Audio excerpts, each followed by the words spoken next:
Welcome back to the second video where we're talking about more marketing strategies to help you build your business. So let's kick off with a business launch party. The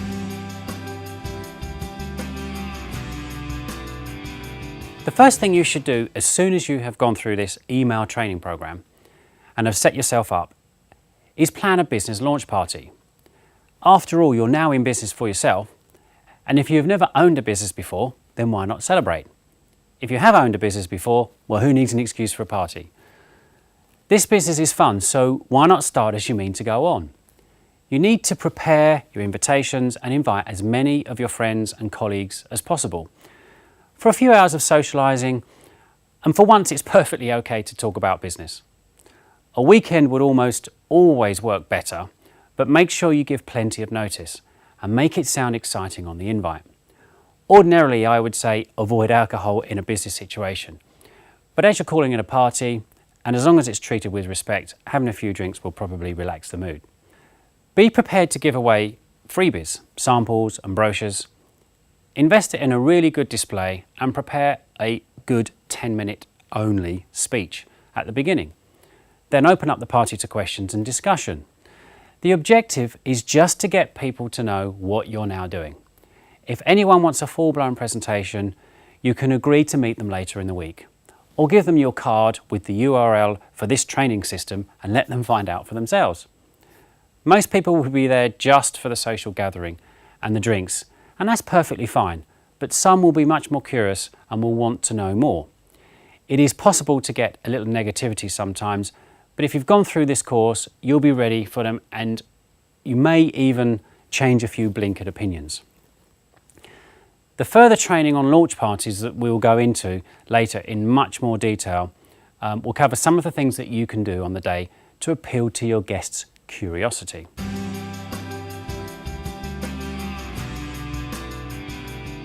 Team 55. Well, Team 55 involves getting the details of businesses that you know. See the PDF download with this video. The way it works is this. You send a letter to all the business people that you know and respect. That's important.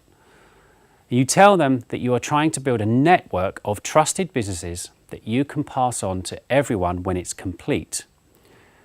Here's how it works. You send the form together with a covering letter to as many of the specialised businesses that you know and trust. Once again, that is important. That become clear. And who you are convinced want to grow their own business. Only allow one person per category, and don't allow anyone to be from another networking or any of your other networking circles. Otherwise, this isn't an additional strategy. When you have filled out this Team 55, start another one. Nobody can be in both groups except you, of course. Make sure you're at the heart of the group. You are the chairman. You send out your newsletter, and if you move to having meetings, you should always be one of the presenters. Team 55 is virtually free and not that time consuming. And although it is a medium-term strategy, it can deliver immediate results if your first line of members is strong and set up and briefed properly. Go for quality every time. People hungry for new business. And always make sure they are very sure of what you are looking for and how you want it to happen. This gets business people interested in you and what you are doing. You will pass on the list of frustrated businesses to the whole group, and of course, it gives you the opportunity to talk about what you do at the same time.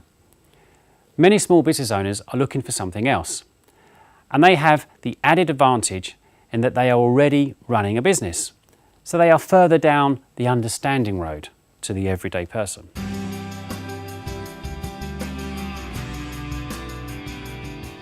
Okay, referrals. This is by far the easiest, and it's certainly the lowest cost way to build your business. If you are always professional in your approach, you will have no trouble at all getting referrals from people. Right now, the main thing you need are introductions to people that you do not currently know. The best way to approach this is through the use of great questions. We covered some of this in another video. But in essence, the more professional sounding your question is, the better response you will have. Okay, so here's an example of how to ask for referrals. And herein lies the first secret. You must ask for the referrals, and you are 90% of the way there. Always make sure you ask for referrals. I know I keep using the word always, and that's because I want you to make sure you are always asking the question, because that's how you're going to get the best referrals. So here's what you can say. Hello Jim, as you know, I'm building my new fragrance distribution business, and I was wondering if I could ask you for your help.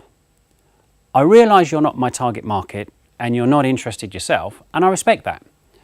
Can I just ask, who do you know that may be interested in what I do? Now you need to decide if you're looking for product interested parties or business builders. Try not to confuse your prospect by asking for both at the same time. So for example, you could say, who do you know who would appreciate top quality fragrances at exceptionally low prices? Always ask, who do you know, rather than, do you know anybody? Because you need their unconsciousness to start searching for an answer.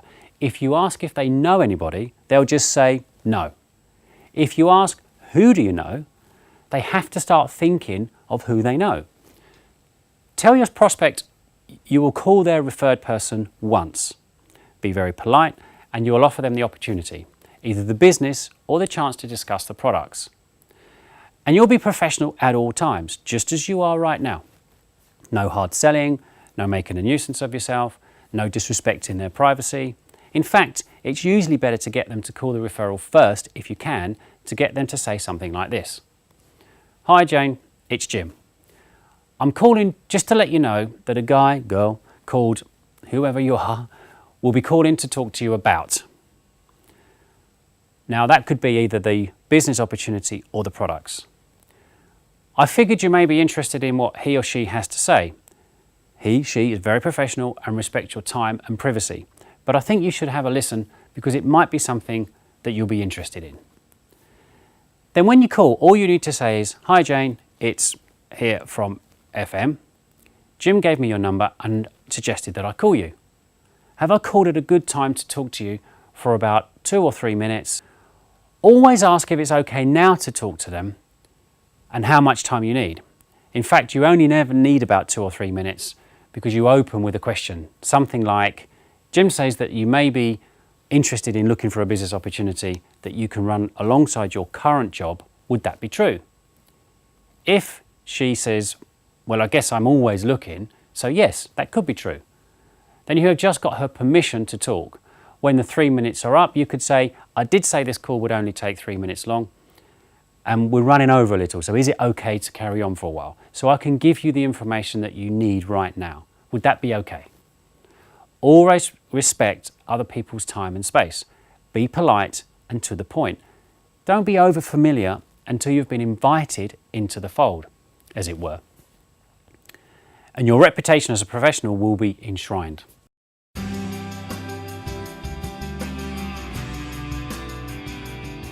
Okay, so now we're going to talk about a business card draw. This is a very simple but effective strategy, and it works really well with surveys. So I'm going to cover both of these together. Here's how it works. Find a busy sandwich shop in a busy part of town and ask them if you can run a survey with their customers. You will offer them some top quality perfume for their trouble, and it might be a bit of fun.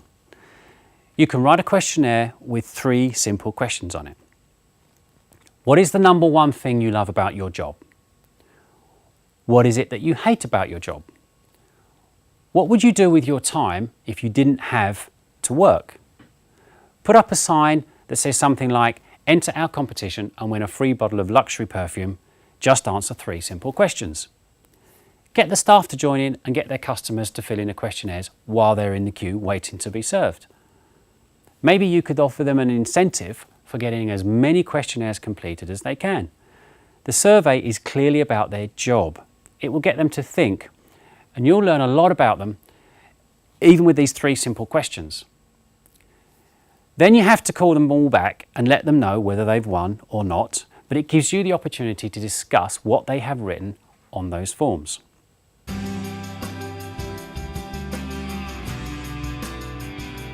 Product catalogue drops. Well, product catalogue drops are pretty much the same as you see Clean Easy and Avon do. Personally, I would have a conversation with the homeowner before leaving a brochure. Better to use a flyer approach coupled with a conversation to qualify the prospect first before leaving a brochure. They are expensive if you lose too many and do not get the right amount of inquiries. But of course, as with all marketing, first you should test small. As you never know, you may discover a small gold mine.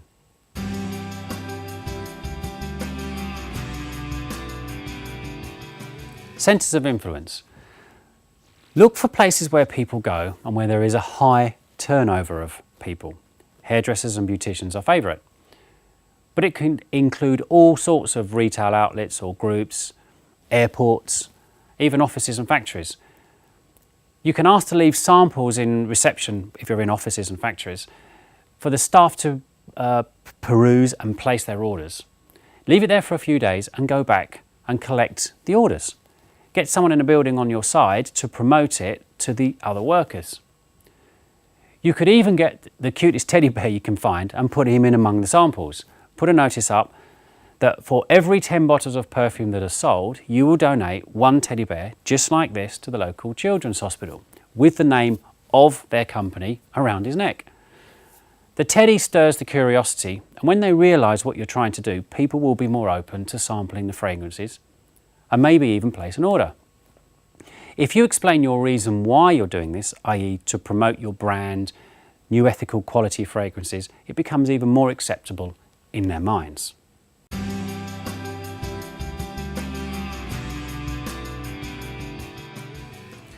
Become an expert. This is a little bit more advanced. It will work fabulously for some, but it takes a little time to set up. First, you need to read everything you can about fragrances and the fragrance market. This is where the time comes in. You may need to spend several weeks learning all that you can. Then you write a small book on the subject and have it typeset properly for printing. The cost to do this is usually less than about £50. Then go to Google and look for print-on-demand book printers and find one that does very small runs, less than 50 copies a time. You can get this done for less than £2 a copy. Then go to elance.com and ask for a designer to design a book cover for you. Once again, the cost for this will be less than £50. Send your typeset draft manuscript and the book cover to the printers. Don't forget to write that all-important dedication and get about 20 copies or so printed initially. Now, whenever you talk to anyone about your business, you are an authority on the subject and you'll find it easier to get people to listen to you about the products. This strategy is great for retailing, but not good at all for team building because it's not duplicatable. But if you are the specialist type of person and you feel you need specialist knowledge, then you know what to do.